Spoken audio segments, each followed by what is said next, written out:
যারা ব্যর্থ, জীবনে ব্যর্থ, তারা সবসময় শুধু কমপ্লেইন করে, অভিযোগ, মানুষের কাছে অভিযোগ, আল্লাহর কাছে অভিযোগ, আমার এইটা নাই, ওইটা নাই, আল্লাহ আমার এটা দাও নাই, ওইটা দাও নাই। আর সফল ব্যক্তিরা কখনো অভিযোগ করে না, খালি শুকরিয়া করে, ঠিক কিনা? Now the decision is yours, you want be successful or unsuccessful. আপনি সফল হতে চান না ব্যর্থ হতে চান? তাহলে সফল হলে সবসময় পড়তে হবে আলহামদুলিল্লাহ। কি পড়বেন? হুজুরের সাথে দেখা করতে গেছে, যে এই হুজুর আসে না কেন, কতক্ষণ ধরে বসে আছি। আরে হুজুরও মানুষ, হুজুরও অসুস্থ হয়, হুজুরেরও ফ্যামিলি আছে, হুজুরের ঘুমানো লাগে, হুজুর রোবট না। আমাদের যখন অ্যাপয়েন্টমেন্ট নেয় মেপে দেয়, হুজুর এই তো সহজ, আপনি এটা করে আসবেন, এরপরে হেলিকপ্টার রেডি, এরপরে ওইটাতে যাবেন, ওইখান থেকে হেলিকপ্টার রেডি। আমি রোবট, হুজুর কি রোবট? হুজুর তো মানুষ না। এগুলো করবেন না, ধৈর্য ধরতে শিখুন, একটু স্থির হন। স্টপ, অনেক হয়েছে, আন না। অস্থির জীবন আমরা চাই না। এই কোরআন আমাদেরকে অস্থির সময়ে স্বস্তির বাণী শোনায়, ঠিক কিনা? কিসের বাণী শোনায়? স্বস্তির বাণী। কোন সময়ে? অস্থির সময়ে স্বস্তির বাণী শোনায় কোরআন, ঠিক কিনা? এজন্য আজকের প্রথম মেসেজ হচ্ছে, কারো বাসায় গেলে পারমিশন নিতে হবে। দরজার সামনে যে আগে সালাম দিবেন 3 বার। কয়বার? অনুমতি চাইবেন, অনুমতি দিলে ঢুকবেন, অনুমতি না দিলে বের হয়ে চলে আসবেন। পারা যাবে? এজন্য রব্বুল আলামিন বলেন, ইয়া আইয়ুহাল্লাযীনা আমানু লা তাদখুলু বুয়ুতান গায়রা বুয়ুতিকুম হাত্তা তাস্তানিসু ওয়া তুসাল্লিমু আলা আহলিহা যালিকুম খায়রুল লাকুম লাআল্লাকুম তাযাক্কারুন। সুবহানাল্লাহ পড়েন। আল্লাহ ডেকে বললেন, ও ঈমানদারেরা শোনো শোনো, তোমরা যখন অন্য কারো বাড়িতে যাবে, খবরদার অনুমতি না নিয়ে, সালাম না দিয়ে ঘরে ঢুকে যেও না। দরজার সামনে দাঁড়িয়ে থাকো, দরজার সামনে দাঁড়িয়ে দাঁড়িয়ে 3 বার অনুমতি চাও, তারপরে সালাম দাও। অনুমতি দিলে ঢুকবা, নচেত চলে যাবা, ঠিক কিনা? এই আইনটা কার? ফেনীবাসী কি আইনটা মনে রাখতে পারবে? কারো বাসায় যাওয়ার আগে অ্যাপয়েন্টমেন্ট নিয়ে যাব, আর যে হুট করে দরজার ভিতরে ঢুকে যাব না, অপেক্ষা করব। You have to wait. তিনি আসতে বললে এরপরে ঢুকবো, মনে থাকবে? কারো ঘরে অনুমতি না নিয়ে ঢুকা কবিরা গুনাহ। কি গুনাহ? আমরা এগুলোর ইসলাম মনে করি না, আমরা ম্যানার জানি না, আমরা সোশ্যাল নর্মস জানি না। আমরা মনে করি নামাজ, রোজা, হজ, যাকাত, জিকির এগুলাই ইসলাম, ঠিক কিনা? ধরাবাঁধা ইসলাম হিন্দু ধর্মের মতো গদবাঁধা কোনো ধর্ম নয়। আমাদের মসজিদ এটা গির্জা, প্যাগোডা, সিনাগগ আর গুরুদুয়ারার মতো যে কোনো ইবাদতগাহ নয়। আমাদের মসজিদগুলো আমাদের সামাজিক ঐক্যের কেন্দ্রবিন্দু। আমাদের ইসলাম হচ্ছে আমাদের জীবন চালানোর মেথোডোলজি। কেমন করে এই লাইফটা সুন্দর হবে, স্মুথ হবে, তার সব নির্দেশনা কোরআনের ভেতরে আছে না নাই? এজন্য বিশ্বনবী বললেন, খবরদার কারো ঘরে যাওয়ার আগে সালাম দাও, পাশাপাশি অনুমতি চাও।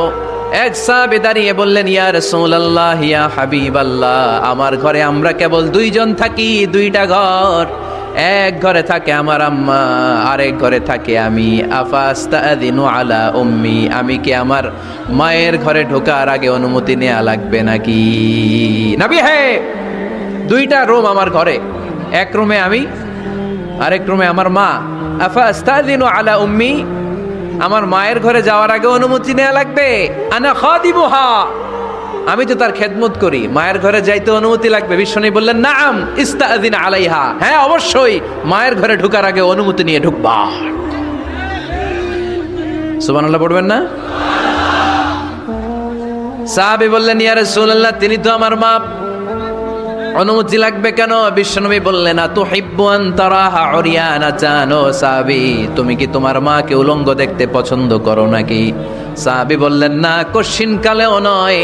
আমি কখনো আমার মারে উলঙ্গ অবস্থায় দেখতে পছন্দ করব না। বিশ্বনবী বললেন, তাহলে অবশ্যই অনুমতি নিয়ে ঢুকবা। যদি মারে উলঙ্গ দেখতে মনে না চায় তাহলে ঢুকবা, কারণ ঘরের ভিতরে কে কখন কোন পরিস্থিতিতে থাকে তার কোনো হিসাব আছে। এজন্য সালাম দিবেন, নক করবেন, অনুমতি চাইবেন, তখন নিজেকে নিজে ভিতরে যারা আছে, মহিলা হোক পুরুষ হোক, সামলে নিবে, গুছিয়ে নিবে, তারপরে আপনাকে ঢুকার ব্যবস্থা করে দিবে, ঠিক কিনা? তাহলে মায়ের ঘরে ঢুকতে হলে যদি অনুমতি লাগে, তাহলে বোনের ঘরে ঢোকার আগে অনুমতির দরকার আছে না নাই? আমার পাশের ঘর হচ্ছে আমার ভাইয়ের ঘর, ভাইয়ের ঘরে ঢোকার আগে অনুমতির দরকার আছে না নাই? কাজিন, চাচাতো বোন, খালাতো বোন, চাচাতো ভাই, খালাতো ভাই, পাশের ঘরের ভাবি, পাশের বাড়ির মানুষ, এদের ঘরে ঢোকার আগে অনুমতির প্রয়োজন আছে না নাই? খবরদার, খবরদার, এটা কবিরা গুনাহ। This is my first message to the people of Feni tonight. আজ রাতে ফেনীবাসীদের কাছে আমার প্রথম মেসেজ হচ্ছে, কারো ঘরে যাওয়ার আগে অ্যাপয়েন্টমেন্ট নিয়ে যাব। কখন তার সাথে দেখা করব, আগে অ্যাপয়েন্টমেন্ট নিয়ে যাব, তারপরে যে দরজার বাইরে দাঁড়িয়ে পারমিশন চাইবো, মানে অনুমতি নিব, তারপরে সালাম দিব, এরপরে ঘরে ঢুকবো। পারা যাবে? ইনশাল্লাহ পড়তে পারবেন না আওয়াজ করে? আজকে আলোচনার বিষয় হচ্ছে সূরাতুল হুজুরাত। সূরার নাম কি? হুজুরাত। এটা মাদানী সূরা। কি সূরা? এটা কোরআনের 49 নম্বর সূরা। কত নম্বর সূরা? এই সূরায় মোট আয়াত আছে 18টি। কয়টি? এবার আমি প্রশ্ন করব, উত্তর দেন। এই সূরায় মোট আয়াত সংখ্যা কয়টি? 18টি। এটি কোরআনের কততম সূরা? 49তম সূরা। আর সূরাটা মাক্কি সূরা। কি সূরা? মাদানী সূরা। এই সূরাটাকে বলা হয় সামাজিক রীতিনীতির সূরা। সোশ্যাল নর্ম শেখানো হয়েছে এই সূরায়। কেমন করে সমাজের শান্তি শৃঙ্খলার ভারসাম্য অক্ষুণ্ণ থাকবে সে ব্যাপারে এই সূরাতে আল্লাহ তাআলা কিছু দিক নির্দেশনা দিয়েছেন। আমাদের সমাজের ভারসাম্য ঠিক নাই, শান্তি নাই, সুশৃঙ্খলা নাই, শুধু মারামারি, জিঘাংসা, কিলাকিলি, হিংসা, বিদ্বেষ, বিশৃঙ্খলা। এই হিংসা, বিদ্বেষ, বিশৃঙ্খলা, মারামারির বিপরীতে সমাজের সাম্য, ভ্রাতৃত্ব, ভালোবাসা, সুশৃঙ্খলা আর ভারসাম্য কিভাবে অক্ষুণ্ণ রাখা যায়, সেজন্য আল্লাহ তাআলা এই সূরার ভেতরে 10টা গাইডলাইন দিয়েছেন। কয়টা? সবাই বলতে হবে, কয়টা? 10টা। প্রথম গাইডলাইন হচ্ছে, আল্লাহ তাআলা বলছেন, খবরদার যারা বিশ্বাসী বলে নিজেদেরকে দাবি করো, আল্লাহ আল্লাহর রাসূলের নিয়মের বা আইনের উপর দিয়ে টপকে যেও না।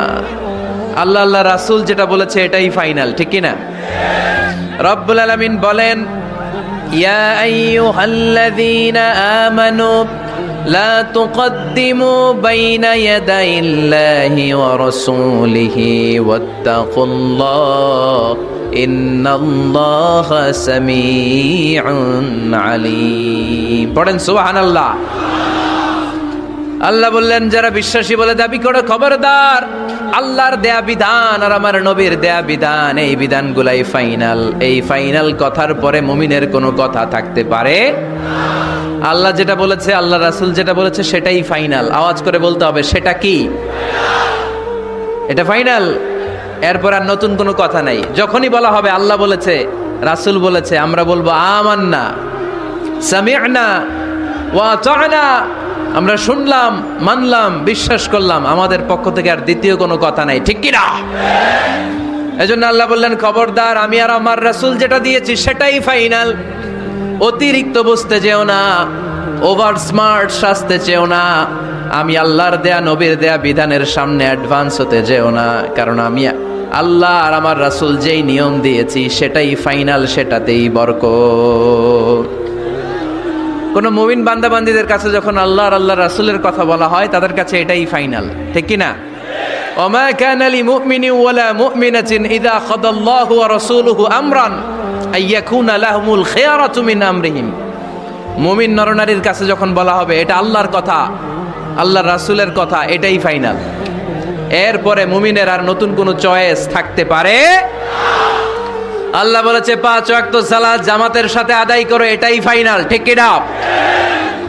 আল্লাহ বলেছেন চুরি করলে চোরের হাত কেটে দাও, বিশ্বনবী জীবদ্দশায় চোরের হাত কেটে দেখিয়ে দিয়েছেন, চুরি করলে হাত কেটে দাও, এটাই ফাইনাল, ঠিক কিনা?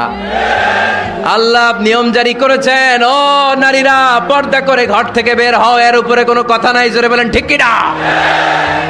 আল্লাহ আইন করে দিয়েছেন রমাদানের 29 দিন কিংবা 30 দিন রোজা রাখবা, এটাই ফাইনাল, এরপরে কোনো কথা নাই, জোরে বলেন ঠিক কিনা? যারা সম্পদশালী হয়েছ, বছরান্তে 2.5% যাকাত দিবা, বিধানটা কার? এটাই ফাইনাল, এরপরে কোনো কথা আছে? তার মানে আল্লাহ আল্লাহ রাসূল যেটা দিয়েছে এটাই ফাইনাল, এটাই সর্বোৎকৃষ্ট, এর চেয়ে উৎকৃষ্ট আর ভালো হতে পারে না, এটাই শ্রেষ্ঠ। এক সাহাবী বলল, আসুমুদ্দাহার, আমি সারা বছর রোজা রাখবো, রোজা ভাঙবো না। আরেক সাহাবী বলল, আতাজিলুন নিসা, আমি আমার বউয়ের কাছে যাব না, আজীবন বৈরাগ্য জীবন যাপন করব। আরেক সাহাবী বলল, উসল্লিল লাইলা কুল্লাহ, সারা রাত তাহাজ্জুদ পড়ব, ঘুমাবো না। এই কথা শুনে বিশ্বনবী রেগে গেলেন। বিশ্বনবী বললেন, কে কে বলেছে এই কথা যে সারা বছর রোজা রাখবে, সারা রাত তাহাজ্জুদ পড়বে, স্ত্রীর কাছে যাবে না? ইন্নী আখশাকুম লিল্লাহি ওয়া আতকাকুম লাহু, নিশ্চয় আমি তোমাদের চাইতে আল্লাহকে বেশি ভয় করি। আমি বিশ্বনবী সবচেয়ে বড় মুত্তাকি, আমি বিশ্বনবী সবচেয়ে বড় বুজুর্গ, আমি বিশ্বনবী সবচেয়ে বড় আল্লাহওয়ালা। তো আমি এত বড় আল্লাহওয়ালা হয়ে আমি 11 জন স্ত্রী রেখেছি, আমি এত বড় আল্লাহওয়ালা হয়ে রাতে তাহাজ্জুদও পড়ি, আবার কিছু অংশ ঘুমাই, আমি এত বড় আল্লাহওয়ালা হয়ে বছরে কিছু সময় রোজা রাখি, মাঝে মাঝে রাখি না। তো আমি ব্যালেন্স করে জীবন ধারণের পরে আমার আল্লাহওয়ালাগিরিতে কোনো সমস্যা হয় নাই, আমার নবী হতে সমস্যা হয় নাই। তোমাদের সমস্যা হলো কেন? তোমরা কোত্থেকে এটা শিখেছো? আমি বিশ্বনবী যেটা শিখিয়েছি এটাই ফাইনাল, এর চেয়ে শ্রেষ্ঠ কোনো কাজ আর হতে পারে না। চিল্লায় বলেন ঠিক কিনা? ফজরের ফরজ নামাজ কয় রাকাত? আওয়াজ করে বলেন। বিধানটা কার? আপনি যদি বলেন আমি একটু বাড়ায় পড়বো, 3 রাকাত পড়বো, সওয়াব বেশি হবে না?